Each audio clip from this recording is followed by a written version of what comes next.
You're watching Daybreak, and thank you for staying with us. The hashtag on X is Daybreak. The SMS code is 22422 at Citizen TV Kenya and at Ayub Abdikadir. With me in studio this morning is Sajni Malde. She is a senior data scientist with World Data Lab.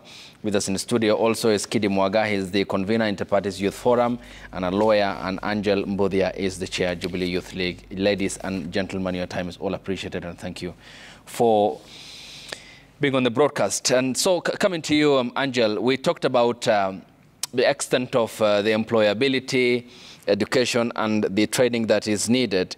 But also the study had established corruption and restrictive family expectations, lack of political and social connections as some of the challenges that young people are experiencing. And they cited this as the top 3 major problems that they are experiencing. How can this be sorted out? I think, Ayub, we've had a youth conversation for a long time, since 2007, after we had the post-election violence, and tried to capture young people in the Constitution of Kenya 2010. And that's when we had the establishment of the National Youth Council.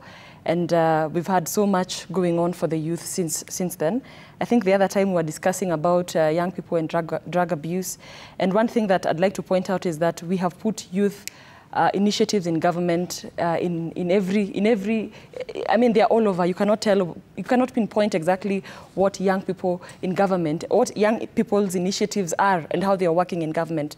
Even when the president talked about having to collapse some ministries and some directorates that are duplicating their roles. I think one of the initiatives or the resolves the president should undertake is to collapse everything that serves and works for the youth into one ministry or into one state department. I think when you look at NACADA being in the Ministry of Interior, you look at National Youth Services in the Ministry of Public Service, and then when you look at the National Youth Council is in the Ministry of Youth, Youth and Sports, and when you look at the Hustler Fund is in the Ministry of Trade. So, and you see all these initiatives are brilliant initiatives, but they're not consolidated so that we're able to track and know exactly what the young people of Kenya are doing. So the NACADA gives its own report that we are fighting drugs and alcohol abuse among these kind of young people, and then National Youth Council also has its own initiatives on its own. And even when you talk about 2.9 million young Kenyans who have seem to be not placed anywhere in the country, is where now, because maybe the report was not able to capture people doing businesses, things like wash, you know, those ones cannot be captured in the, and then we see all manner of cases on the news, and we see young people, I mean, living some kind of lives that we cannot explain. So we need to know what our young people are doing, where they are, who they are, and what they're doing. When you look at MSMEs, what are young people in those sectors doing? When you look at the 2019 Kenya National Bureau of Statistics report that showed our census and what people are doing, what and where. They just classified young people as informal and formal. But we don't know informally whether they're in kinyozis, whether they are in salons, whether they are in boutiques, what are they doing, so that we can tell exactly. These hustler funds, this year can be, a third of it can be allocated to the service sector, majorly for young people in fashion, in beauty. And that way we are able to track and know the progress of our young people. So when they talk about corruption, and it's because we don't know where they are, what they're doing, and what their plights are. Once we talk about higher education and vocational training, we leave it at that. But in the employment sector, we are really not taking care of our young people. That's why they want to go abroad. And I think there's more to that can be done. And when you even look at the National Youth Service, and you look at the courses that are offered in the National Youth Service, they're talking about driving, things like maybe catering. You know, these are things that are still of the 3rd industrial revolution. The 4th industrial revolution is about the Internet of Things. The National Youth Service does not need a memo from the cabinet to revise its own course schedule. It needs to offer artificial intelligence. It needs to offer things like coding. These are things that can be done in 3 months in the National Youth Service, instead of preparing our young people to become watchmen and women on our gates, which is something that is going to be soon phased out, because having electric gates will be safer, secure, efficient, and even those jobs will be phased out as well. So we need to think like the 4th industrial revolution. Okay, all right. Sajni, the aspect of, we'll come to the place of technology, because that is very key as a driver of economic growth. When they talked about restrictive family expectations, I mean, for example, in the context of Kenya, you have more than 40 ethnic communities, and with each having its own beliefs, traditions, norms, and frameworks within which they can do their own stuff. Were they very specific as to what really impedes them from getting employed or holding them back from development? Yeah, so as we went through the KNBS surveys and analyzed this data, we saw that the reasons people are not employed are often because they're discouraged youth, or they can't find the jobs that they have trained for. And as you pointed out correctly, that a lot of these are also because of homemakers or people who've gotten married earlier and have children to take care of. And this is increasingly high even in the numbers. We are seeing that females are twice as likely to be in this category of those who are not in employed education or training. And yeah. But Kidi, when you look at that, does it also have the spillover effect of that now also having an impact on why, for example, according to that study, the youth no longer see marriage as a desirable concept and are willing to forego it until to a certain point when they feel they have achieved their career goals? Is this a spillover effect of the submission made by Sajini as to the family restrictions that also are having some impact on the young people's development and progress? Yes, I think that, number one, it also speaks to the pressure that ordinary young people find themselves in the context of the households they grow up in, because there is the markers of success that young people are told to embrace.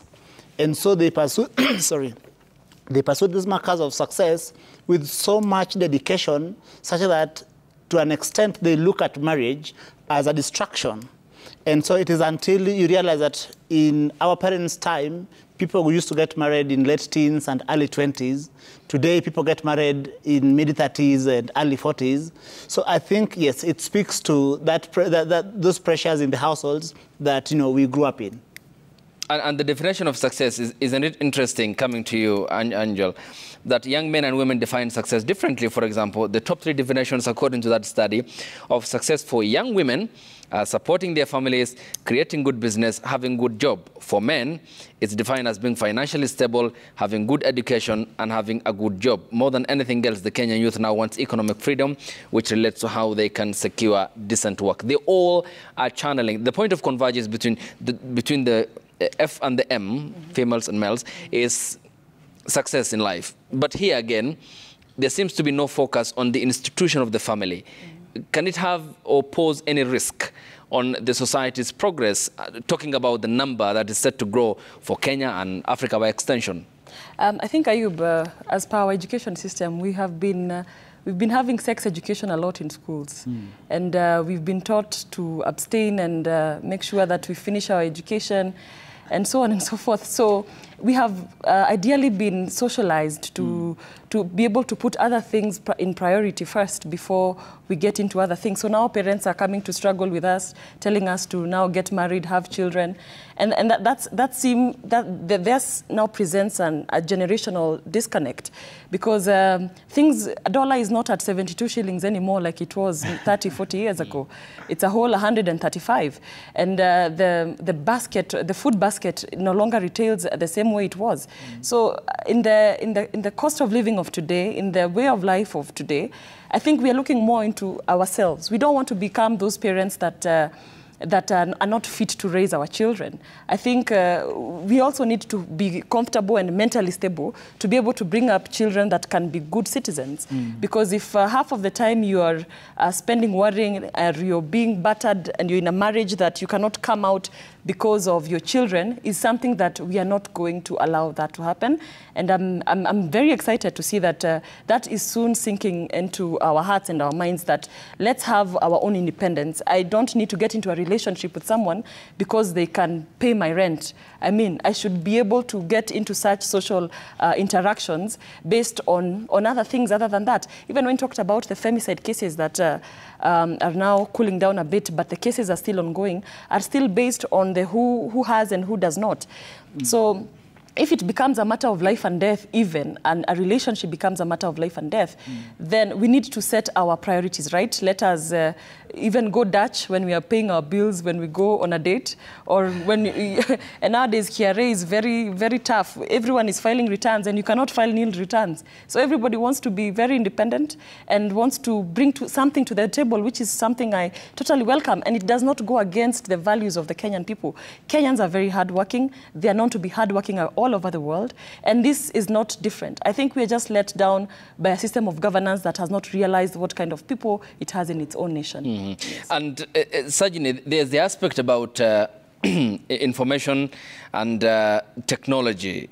Only 12% and 7% of young male and female respectively chose technology and information training to enhance their skills in the labor market. That number seems to be small. Yeah, so these definitions of the subsectors were defined well in the past, and the economy has evolved. So it's even under the transport, storage, and communication, which is, as you may imagine, mostly dominated by the transport that we do from Mombasa to upcountry and to our neighboring countries as well. So we need to try and identify more deeply all these digital economy jobs that are more increasingly coming up. Mm-hmm. And Kidi, given that number, 12 for males and 7 for females, yes. Here we are talking about young Kenyans who are tech-savvy, connected, urban, who may not be in a position to speak even their mother language because of urbanization and what appears to be the integration of communities, especially in the context of major cities, Mombasa, Nairobi, Kisumu, Eldoret, and Nakuru. Yes. But also, don't they realize that we are living in an era where, for example, the government is onboarding all its services on its digital platforms for one service, one-time delivery. Yes. And yet the numbers are very small if you look at this study. Yes. What does it tell us about the disconnect between what they want in future and what the government is offering and the realities of the 21st century?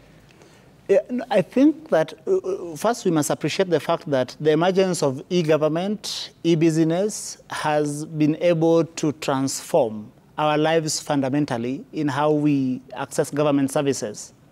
But then it also speaks to the fact that the disconnect you are pointing out also underscores the fact that how connected are we to the information superhighway?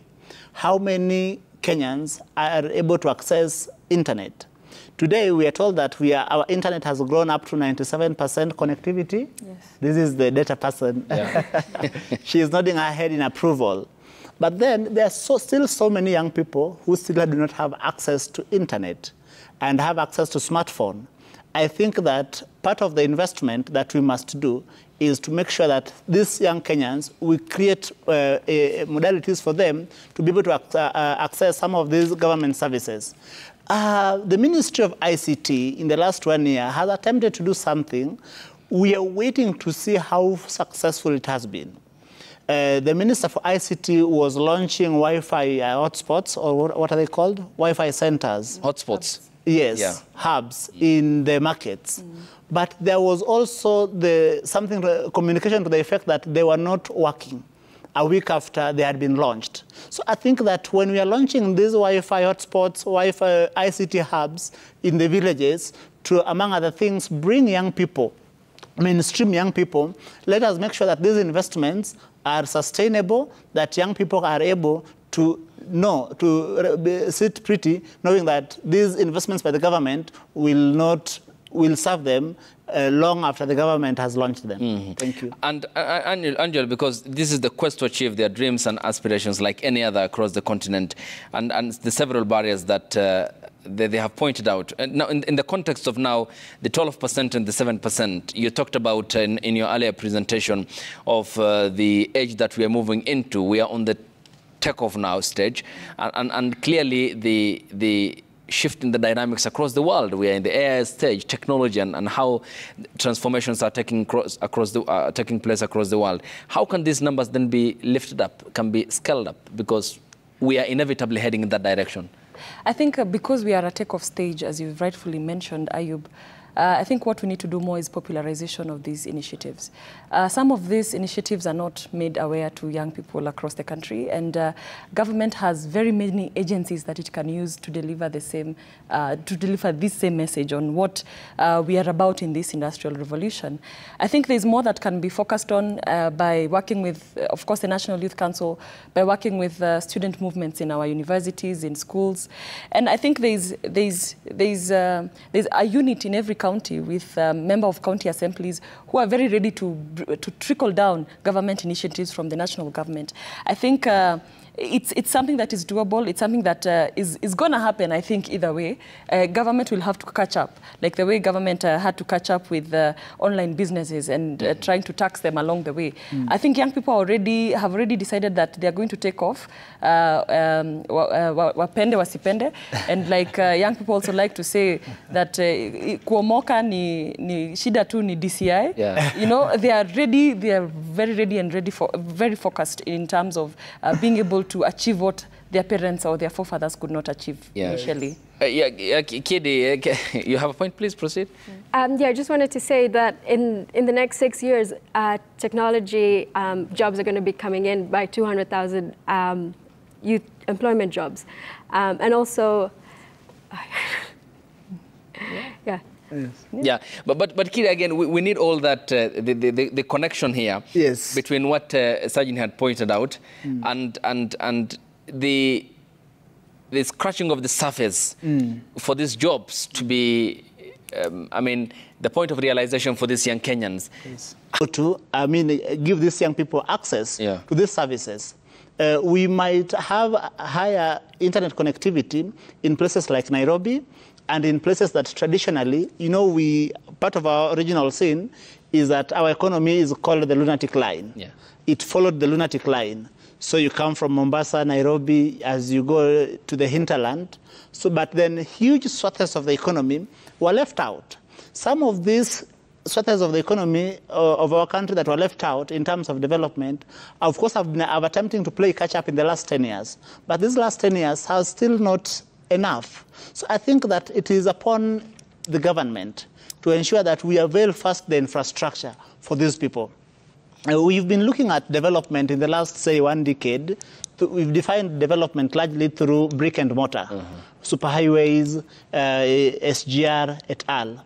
While we have been leaving people out of this planning, out of this development. So I think it is also time for government to make sure that it has the people at the very center of its planning.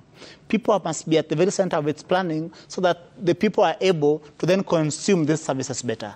Thank you. Yeah, and I'm looking at the segmentations in terms of rural, urban, formal and informal jobs, and the working poverty. And Angel, coming to you, if in the context of the informal employment, defined as any activity of persons to produce goods or services to pay or profit that is in law or in practice. In the case of formal, defined as an activity of any of persons to produce goods and services to pay or profit that is in law, in practice, and covered by arrangements such as commercial laws, procedures to report on economic activities.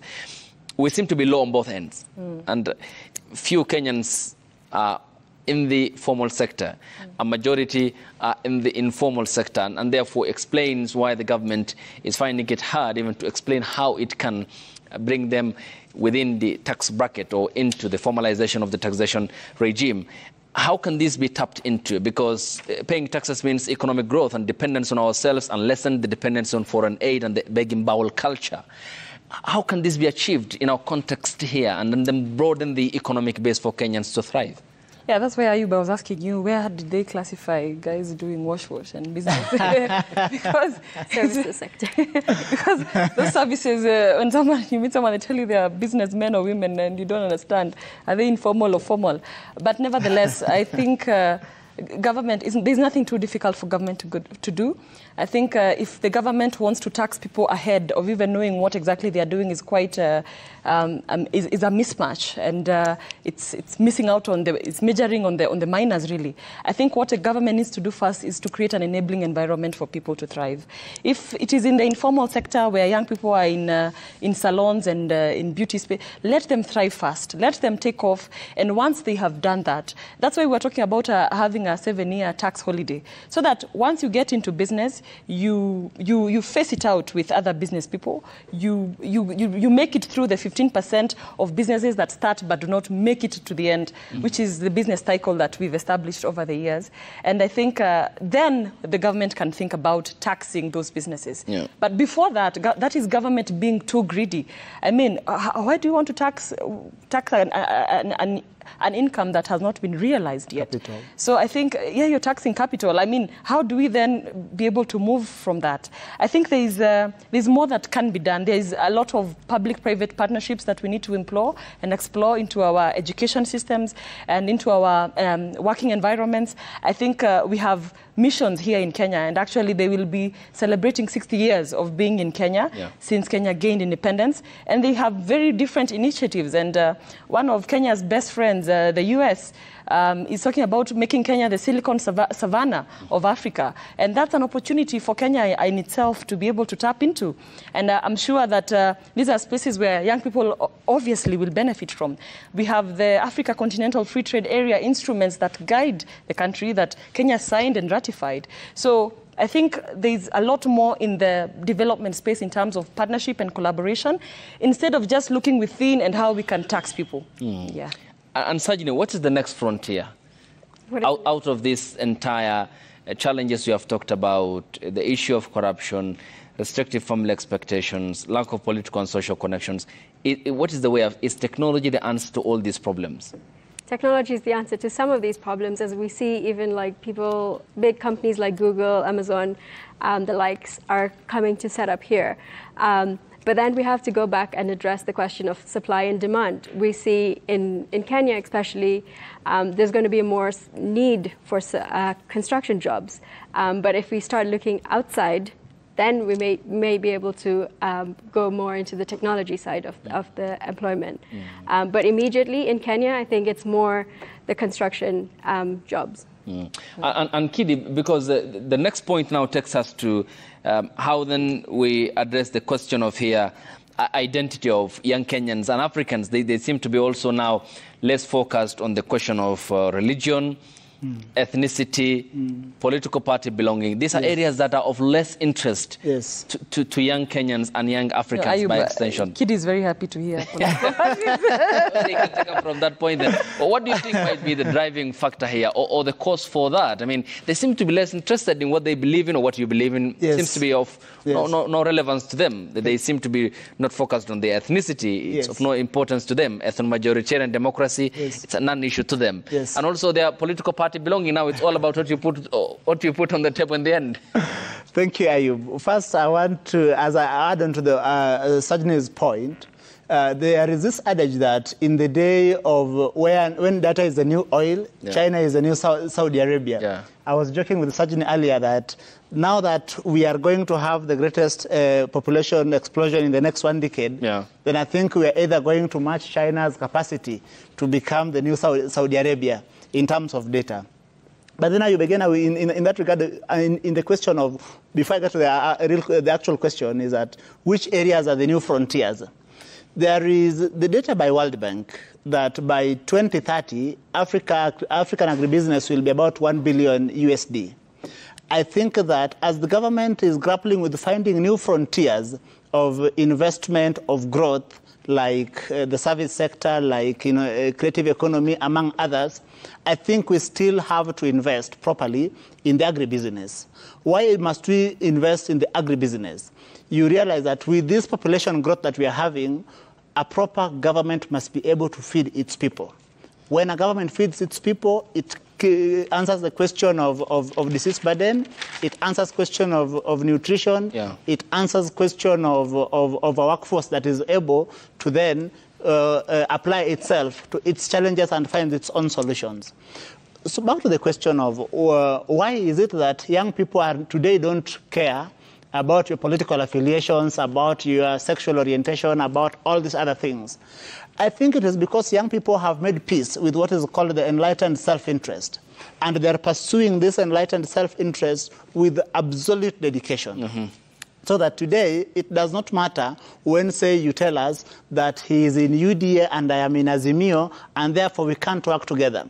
Our problems are oblivious of our political affiliations. Our problems only understand the needs that we need to address and the common humanity that beats in every heart. Thank you. All right. Is that so, Angel? the less interest in the three itemized question that I did put to Kidi. Many Kenyans now feel delinked. They have delinked themselves from the ethnicity, political party belonging, and also religion. It's of no relevance to them. Yes, I think that was reflected much when we saw the election that we just concluded, 2022. Okay, let me just pause you. We need to cross over live to Nakuru. We'll be proceeding with the discussion here, and this is in relation to the burial of the late journalist Rita Tinina, and the pictures coming to you live from the county of Nakuru, and the hearse is now departing Umash Funeral Home in Nakuru, set for Narok County, and to be specific, where she will be laid to rest, Olo Kirikirai, in the county of Narok. And as you can see, the limousine bearing the coffin, which also bears the body of the late journalist Rita Tinina, now departing from Umash Funeral Home in the county of Nakuru, where family, friends, and colleagues in the profession have been paying tribute to the fallen journalist on the 17th of this month.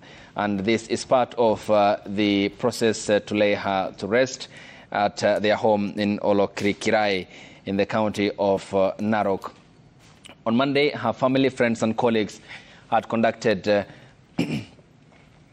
requiem mass at the Holy Family Basilica here in the county of Nairobi, where she was eulogized as an astute journalist, a woman of many firsts who had broken the glass ceiling in her professional line in working for different media stations. And that collegiality is what's appearing at the moment on your screens, where the vehicle is ready for Narok County, and this is part of the befitting send-off that is being given to Rita Tinina, who in the last time had worked with the Nation Media Group and also worked with the Standard Group Limited, and started her career here at the Royal Media Services in 1999.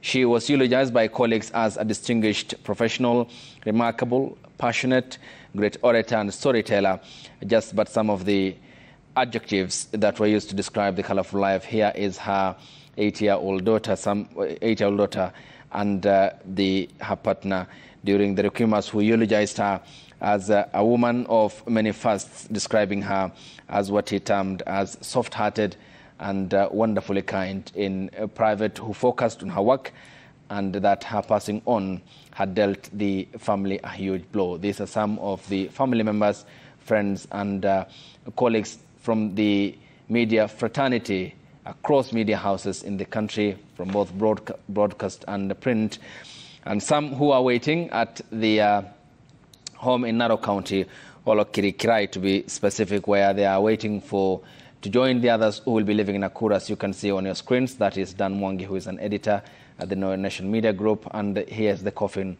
that bears the body of the late Rita Tinina, the limo that is set for, ready for departing to Narok County, where she will be laid to rest. She will be laid to rest, to be specific, it's now living in Nakuru's Nosupeni farm in Narok County. The body is now living Umash Funeral Home in Narok County. The celebrated journalist will be laid to rest today on Wednesday, following her passing on the 17th of this month.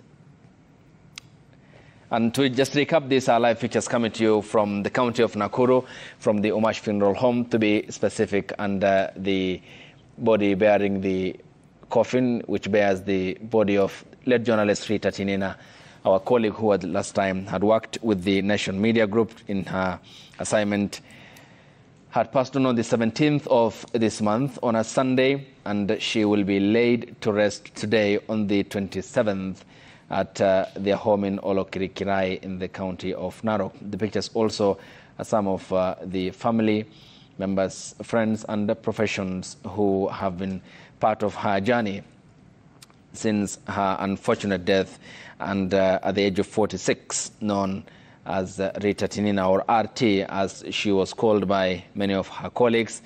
She leaves behind a beautiful legacy, according to the many people who have eulogized her and avoided so large that all those who paid tribute to her described her as a gentle giant, an epitome of greatness and gentleness, and balanced these parallel virtues, remaining a mystery. And she completed her secondary education at Masai Girls before joining the Kenya Institute of Mass Communication, KIMC, here in Nairobi, and later the University of Nairobi, to hone her journalism skills.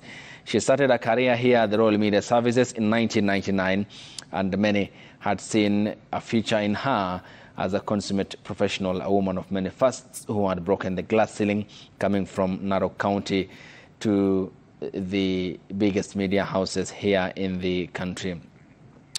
And according to some of the people who have eulogized her, and one said that according to her niece, Angela, I am heartbroken, she said, but happy to share Auntie Rita's wonderful legacy with you all.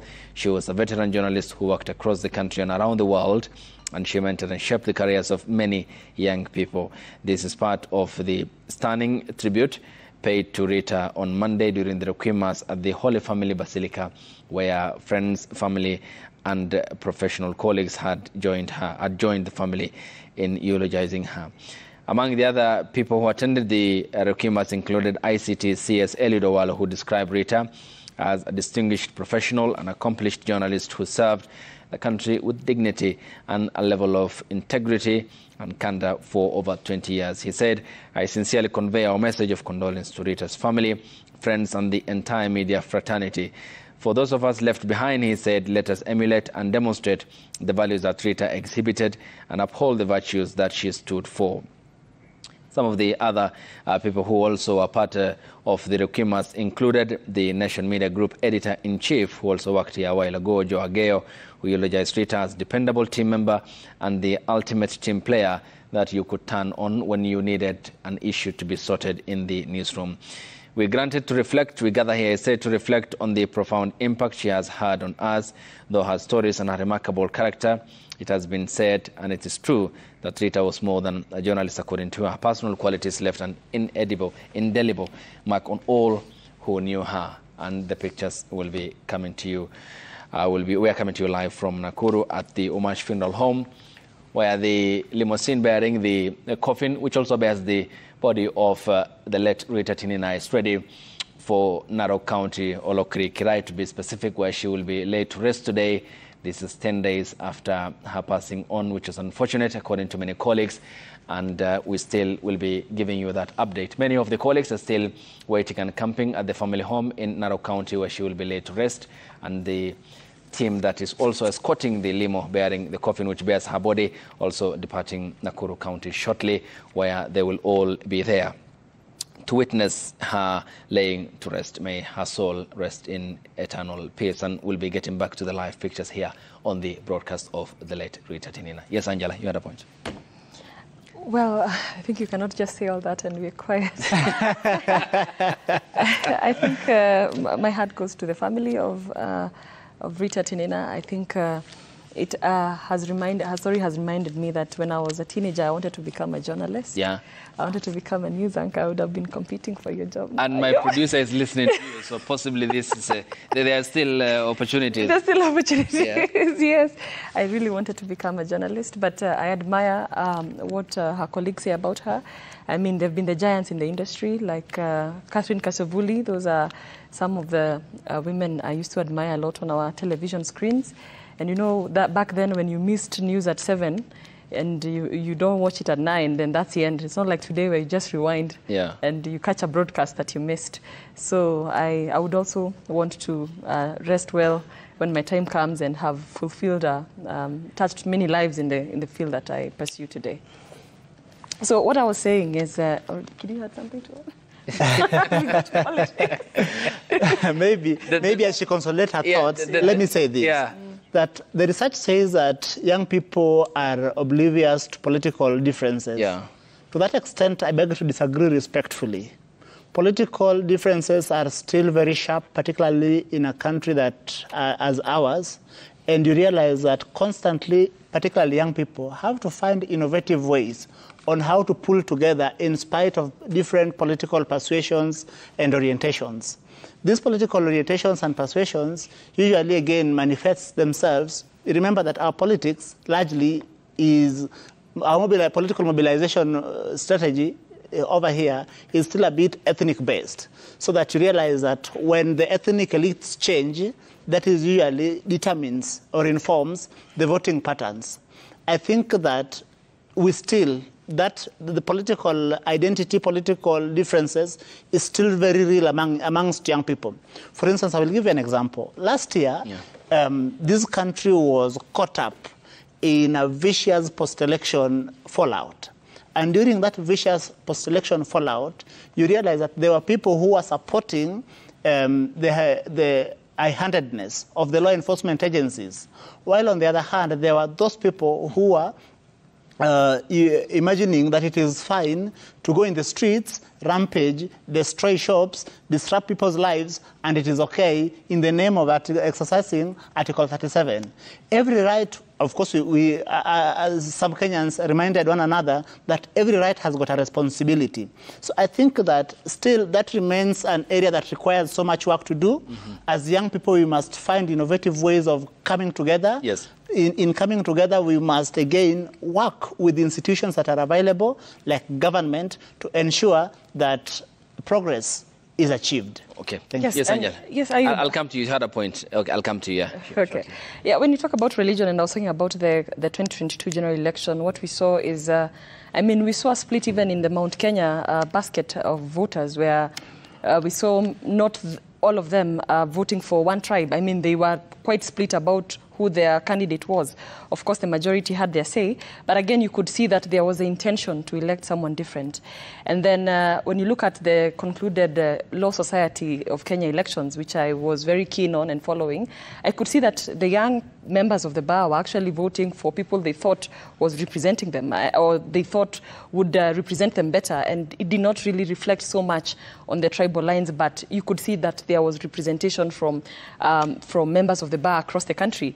And then there is the other aspect of religion. Now, young people are being threatened by their leaders that if they don't pay the housing levy, they will be judged and condemned on Judgment Day. And I think that is not the right way to use religion. We have seen how religion has led us into the cultural and the stereotypical issues that we have today are based on some misinterpretations of religion. Religion is a beautiful thing. Religion has come to supplement some of the issues, the social issues in society that government has not been able to reach. And that's one thing that we appreciate in the space of religion, even in the aspect of education.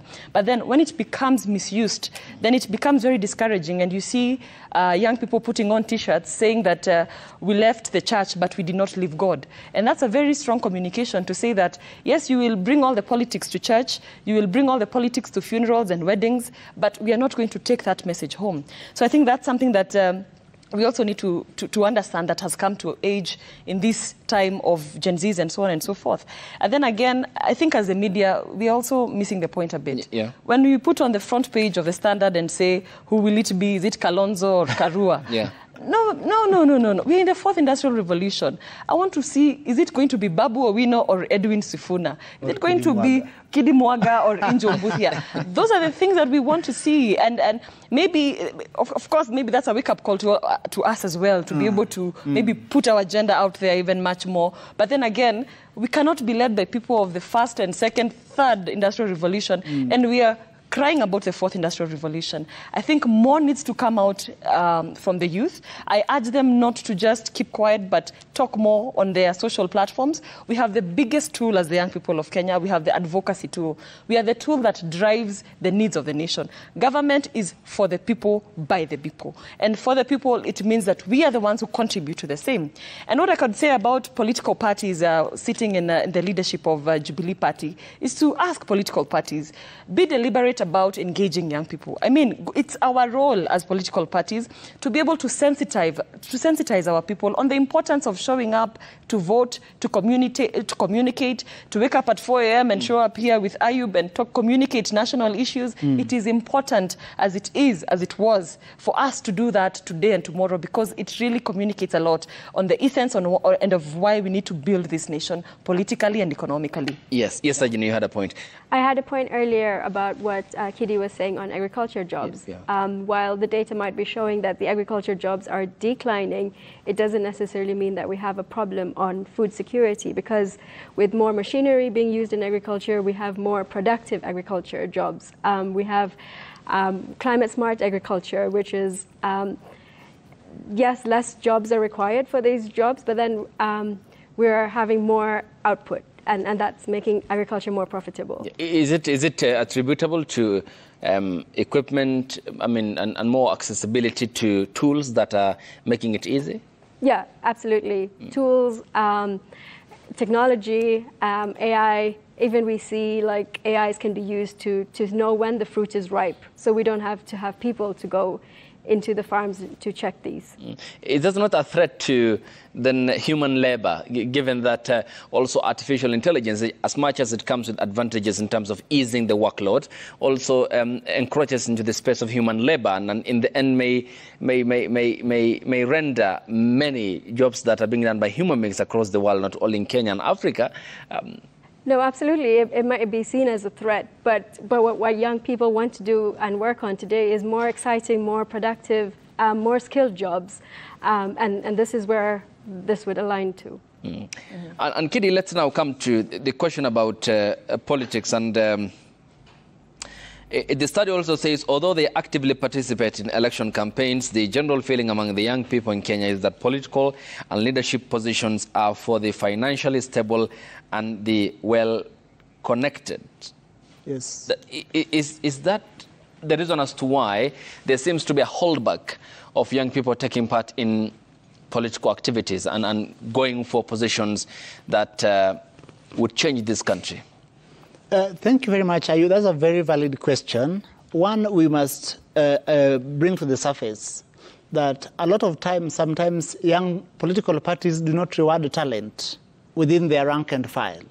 Instead, they go for people that they think or imagine that would be easy to control, easy to put on a leash. This, of course, has stopped a lot of talents that would have helped serve us better from having a chance to participate in our political development. As I work with young people in the Interparties Youth Forum, then we are able to speak about these things openly. And some of the feelings is that part of what stops their thriving within their respective political parties is that they feel that when the political party leadership feels that Angel Mbuthia is a bit too talented, a bit too expressive, and has got a bit of ambition, then instead of giving Angel a position of responsibility to discharge, to exercise that ambition, to exercise that imagination, then what we do is that we lock Angel in the back burner so that you don't see more of her, you don't hear more of her. And I think that is something that if we are a country that thinks that we need to deploy our best talents to emerge, to be the leader of the continent in the future, then I think we must be able to reward talent in our politics, in our public service, and in every facet of our life. And is that the reality today? Well, I don't see it still manifesting, because I don't see us deploying our best talents. If you look at our political landscape, because you realize that even in the political parties, particularly among the youth leagues, we still try to stay full. Some of the most talented we have, we try to keep them away from taking up responsibility, positions of responsibility. Yeah.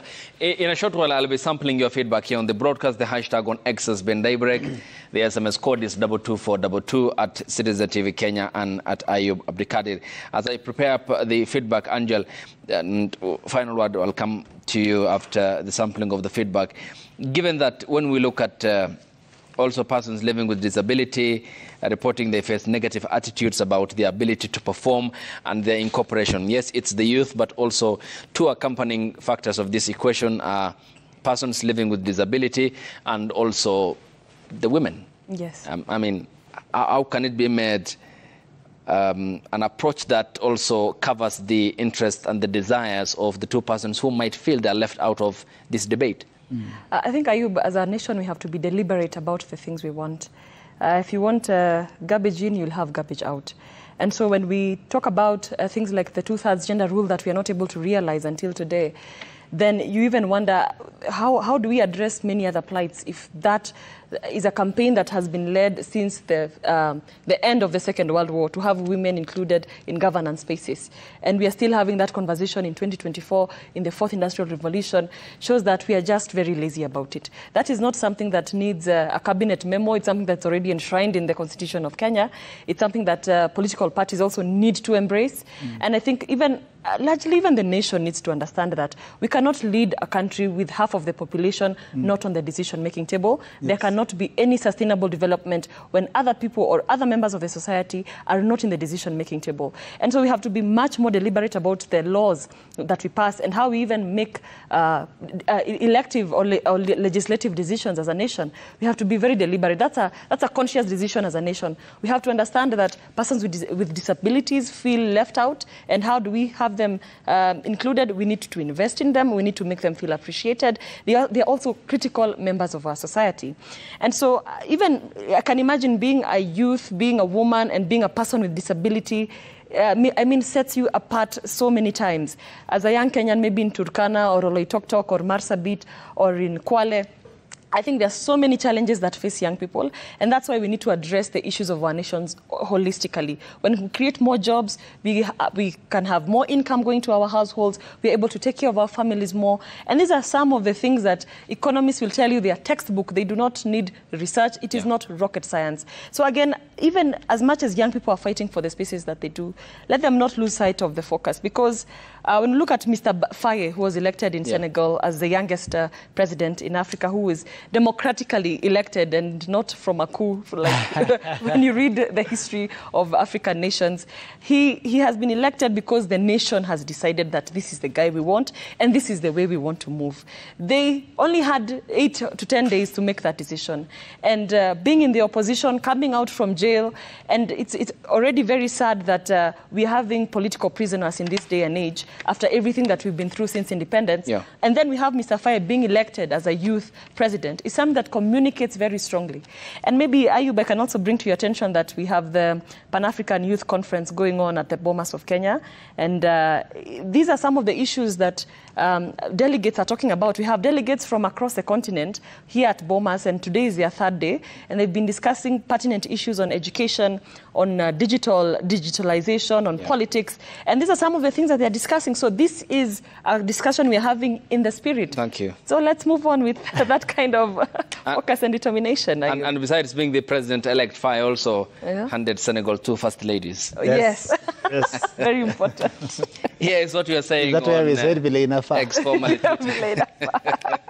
You're nodding in agreement, is it? Why would you disagree? Why should not I? What moral? Well, probably their state house is fit enough to accommodate both of the wives. Here's what you're saying on X, and thanks for your feedback. This one from Engineer Lazaro. He says KK government pushing away investors with their misplaced priorities, i.e. punitive taxes, buying more fuel guzzlers, he means, instead of lowering the cost of doing business to woo young people into entrepreneurship. This unnamed viewer, thank you, he says, youth are stressed and soon we shall shift from unemployment to mental illness, where there is good life teachers and parents used to tell us in school. Worst of it all is now a nightmare to be given an opportunity if you are male. Orinda says it's no longer just unemployment for new job seekers, but the few in employment are already losing their jobs since most employers are closing due to unconducive environment for doing business. The burden of high taxes is sending employers packing.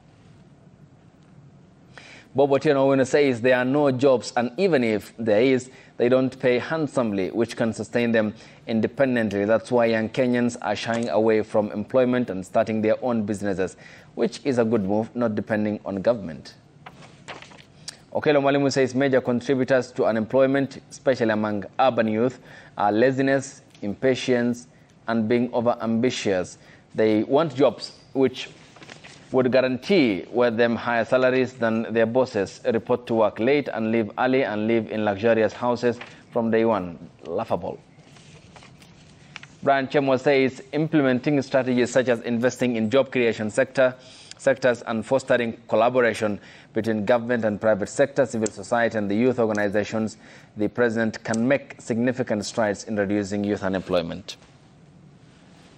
Next, SRO says providing a nurturing environment for youth creativity sparks self-employment, incentivize their initiatives, lessen taxes, empowering young people, ensures a resilient, prosperous future for all. Let's view youth as assets, not mere tools for convenience.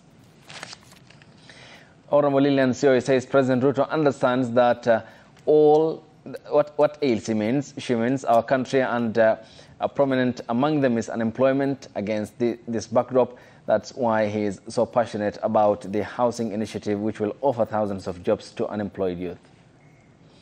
Gode Barasawere says, from a keen perspective, President William Ruto genuinely and passionately wants to empower our unemployed youth and other constituents, but the greatest bottleneck is that the officers he hired to help him realize his agendas are clueless. Nixon Nugure says it's better for a youth to earn a living by doing small profitable businesses like selling snacks instead of being unemployed. Making snacks is not shameful. What is shameful is comparing or equating such a person with a beggar. And this one, the viewer says, Weto CL says that in the current world, tech and AI, that's artificial intelligence, provide over 60% of solutions to youth unemployment. But it's so unfortunate that the government is still fighting youth unemployment in a traditional way. Who wants to be a watchman in a world of CCTVs? Your final words, starting with you, Sajni. I know we've covered a lot today, but what I'd like to encourage everyone to do is to open their browsers on their phone or laptops and open africayouthjobs.io and see for yourself how user-friendly this tool that we've created is. By visualizing these employment stats, government agencies, policymakers, NGOs, advocacies, they can use these numbers to see how effective the policies are, to make evidence-based policies, and use these numbers to see how they're tracking against time. Okay. Celia, want to proceed? Yes, Kidi, please proceed. I think to Kenyan youth, let us start where we are, doing what we can as we transition into the spaces that we aspire to be into. If we are in the villages, let us embrace farming. If we're in the cities, let us do all that we have. Because I think, as the good book says, that do not despise the days of a humble beginning, for the Lord loves to see the work begin. Thank you. Yes, Angela. Ayub, I think when the government talks about chest thumping, when they talk about mpende msipende, when they say by force, by fire, I think that is not the language of the 21st century. We are no longer in the art of war, or we are no longer in the Niccolo Machiavelli principles of the prince. We embrace the audacity of hope, and that is how we should lead this nation. Thank you, Ayub. Thank you. Your time is all appreciated, and many thanks to you. Kidi Mwaga is the convener Interparties Youth Forum and a lawyer. Thank you, Kidi.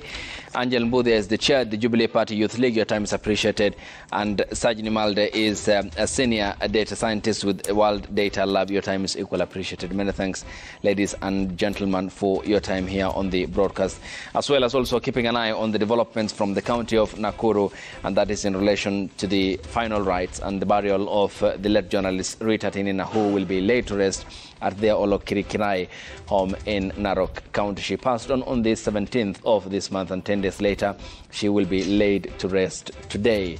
The body, that is limousine bearing the casket, which is carrying the body of the late journalist, or bearing the body of the late journalist, just left the Omash Funeral Home in Nakuru County, heading in the way of Olokirikrai farm in Narok County, as you can see on your screens, and that is the funeral procession heading to the county of Narok, and this is part of the final salute and the befitting send-off for Rita Tinina, who last worked with the Nation Media Group and passed on, unfortunately, on the 17th of this month. Part of this convoy are family, friends, and also professional colleagues who are accompanying this procession, and others are also awaiting at the burial site in Narok County, where they will be paying their final rites as well and sending off our colleague in the profession, Rita Tinina, who as well was called RT. On Monday, family, friends, and professional colleagues also attended the Rukimas at the Holy Family Basilica, where she was eulogized as an astute professional and a woman of many fasts who had broken the glass ceiling from Narok County to the highest heights of the professional journalism here in the country. May her soul rest in eternal peace. And thanks for watching and waking up with us here on the broadcast. This has been Daybreak. Up next is Health and Lifestyle with Safina Cheng Oma, and we'll see you next week on Wednesday here on the broadcast. Till then, good morning.